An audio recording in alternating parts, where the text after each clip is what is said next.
Hello, Kirsty here.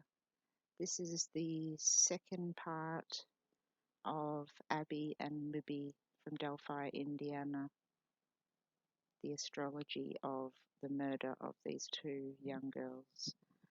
It's really just a recap of the other video, but it's been a long time now and the bridge guy still hasn't been caught. So I wanted to go over a few things that I feel are important and keep Libby and Abby's names out there and keep people looking for this bridge guy. So I'll carry on and go through a couple of things that I discussed last time and a couple of new things as well. Okay, here's a nice picture of BG, bridge guy. It hasn't been altered, anything. I think you can see his face relatively clearly, and to me he doesn't look like any of the people that have been classed as a suspect. But that's just my opinion. I'm just going to go over the characteristics that I think that he has, and this is based on the astrology. This was made at the very beginning, before other people had said about they feel that he has a limp. So it really interests me to know that it matches with what other people think as well. I do believe he has a limp or drags one leg, but I think it's because he's had a knee replacement or a hip job. I think that he might have markings or scars or birthmarks or a birthmark on his leg. I think he's got very prominent teeth. I don't know whether they're missing or crooked or there's something prominent about them. I think he's pretty big boned and stocky. I think he's strong, but I also think there's something that's that he has a disability as well. I believe that he has got a history of mental illness. He's delusional. He could even hear voices. He's got criminal priors. I don't know how he's avoiding this DNA stuff, but I'm sure he has, unless he's just been an absolute master criminal, which I don't know. I think that he's worked in menial jobs, and I think that he goes to church a lot. And I've mentioned it so many times, but I really hope that people actually go to the churches around the areas and have a look, because I believe this guy actually talks to God and Jesus more than the average person. So yeah, again, I think he attends church regularly. I think he felt spiritually connected to the girls. I've got Libby here, but I've actually changed my mind a little bit. I'm starting to think it's more Abby related. I think that perhaps he's got some OCD or autistic type behavioural things. I've put alcoholic or drug addict. I think he's an alcoholic. I think he drinks. I think he would even go to the pubs around Delphi. These are just me sort of talking to myself on Facebook, or telling other people, but I sort of talk to myself as well. But I believe that perhaps he even helps at a church. I don't think he is extremely intelligent. I think his mother was probably abusive to him. I don't think he'll stop. I think he organises doing this type of thing, but his mind is actually chaos. I think it's possible that his mother died just before this, or he left her home, or something happened with his mum. I can see his house being like an Ed Gein type of shrine to his mother. But I really feel as though this person's mentally ill and that it stands out. And yeah, what I've written on here, if he can kill two girls, get photographed and recorded and still not get caught, he's either super lucky or he knows exactly what he's doing and he'll try it again because he liked it and he got away with it. He's a sick man and he's on a mission, and I feel that really strongly. Okay, the chart on the left is Abby's, and the one on the right is Libby's. Initially, I thought that Libby was probably the intended target, but after looking at the chart for Abby and the Snapchat picture at 2:07, it appears to me that this person had his eye on Abby. I think he was desperate to get somebody at that moment in time, and the fact that I don't think initially he even saw Libby. I think perhaps he just glimpsed Abby, made a beeline for it, realised that Libby was there and filming. That probably really threw him off, but had to take on Libby because she was there. I don't believe that he actually went out looking for two people. I think he went out looking for somebody like Abby, and the chart does show it as well. There's quite a few areas of concern in Abby's chart at that moment that show me that there was possibly somebody watching her. In fact, transiting Mercury, which is communication and photos and Snapchat, is actually conjunct her. Her Mercury is conjunct Neptune, which is photographs, and that's actually in the 8th house of death. So it's almost as if he was, the photos showing us that he was after her, and she's the one in the photo, which also gives a bit of an indication of that as well. Libby's chart on the right here with the Snapchat chart, I mean, it doesn't look fantastic, but what it appears to be is of the chart of somebody who is in the wrong place at the wrong time. I mean, of course, Abby was as well, but I think Libby was definitely in the wrong place at the wrong time. But in some strange way, her connection to the Snapchat chart shows that the fact that she's taken the picture and that she's recorded the voice, that it will take it further. So Libby has taken such a step, such a huge role in this scary, sudden occurrence that's happened. But I do believe that Abby is actually the type of person and the intended victim of this killer. That's my opinion. Okay, so here's another picture of that guy. Have a good look at him. Looks like he has a cleft palate a bit, doesn't it? Could be a moustache. His face obviously isn't as fat as that head piece. It's a little bit confusing in the shadow areas, but to me he appears to be perhaps 40-ish. Looks like he has layers on, so I have a feeling that he might have a uniform underneath. But yes, if you know anything, if you know this man, if the profile rings a bell, I don't know if this sketch here on the right is perfectly right. I don't think the nose is right. I feel like the bridge guy actually has a lump on his nose. More, yeah, this nose on the right on the sketch is very deep set, but I think that they're confusing the fact that his eyes look deep set. And interestingly, I will mention that deep set eyes like that can show us a scorpion type of person. Okay, here's the tip line number. There's the voice link. You can click on that and hear his voice. If you know anything, say something.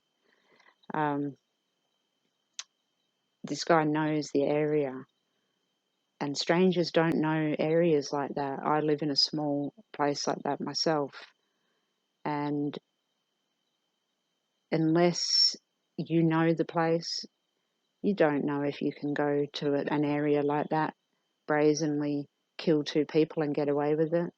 So I have to believe that he knows that area. Okay, I really hope that one or all of these cases get solved really soon. If for nothing else, please just share the posters get the info out there. I understand astrology is not everybody's thing, and that's fine, but just share it anyway, because even bad press can be good press. Okay, guys, thanks for listening, and I'll be back again soon. See you. Before I go, I thought I would actually go over the Snapchat picture chart again, just by itself.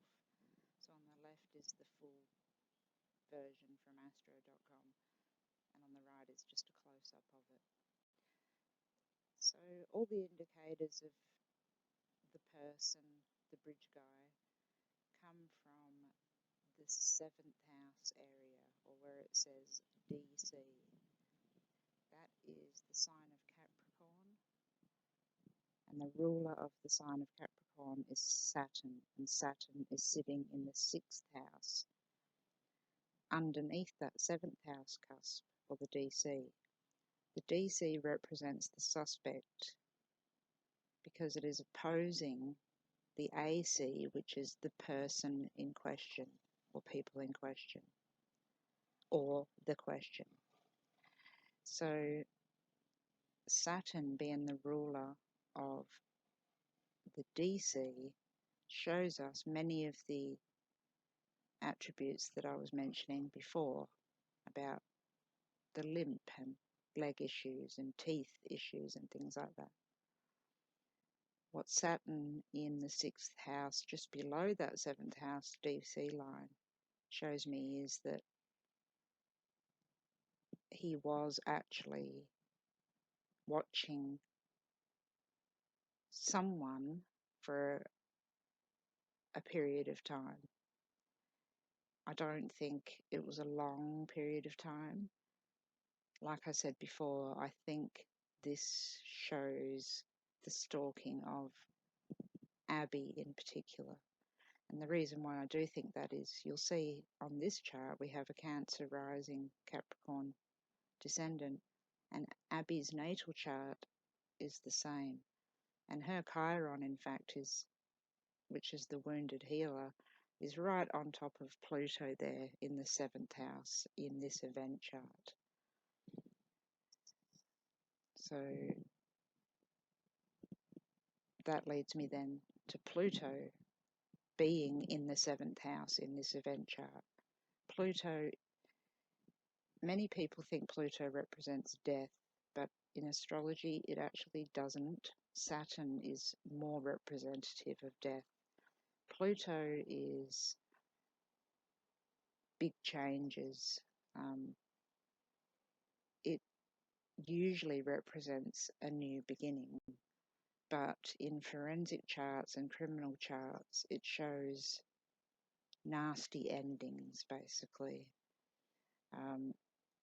And if you'll note the red lines, which are squares, and in fact even a T-square going to Pluto, shows us that Pluto is in a bad state.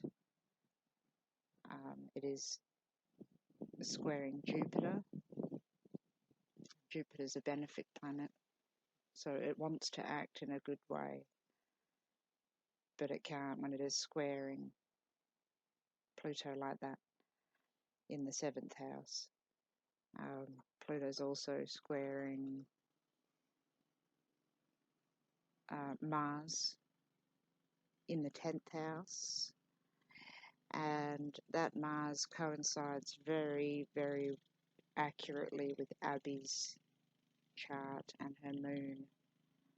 Also, Pluto square Mars shows me violence virtually, well, 99% of the time in a criminal chart in this instance. Mars can be very angry. Being in the 10th house, it's the zenith, the highest point of anger. And Mars is conjunct Venus, as you'll see. So this anger is directed towards women, young girls. Venus is female energy.